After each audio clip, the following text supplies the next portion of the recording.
আছে খাবার জল আছে? জল কিন্তু আনলাম না।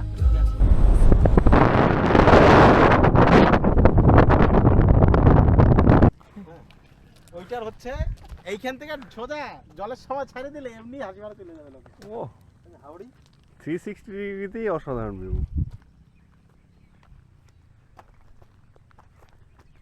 ভিডিও মোডে আছে। একটাই মতো লাগছে না? নৈনিতাল ভাই তাল তো খাই না, এবার তাল খাইছি ননিতা যাই না। যদি আমরা নাইমে এরকম দেখছিলাম। তুই ভুল করলি, ওইটা তো রাখো দিব বারটায়। বুঝছিস? ওই পয়েন্টে তো তুই দিতো? এটা দিয়ে জল পুরো এগুলা দিয়ে হাতে জলের ফটো দিতে।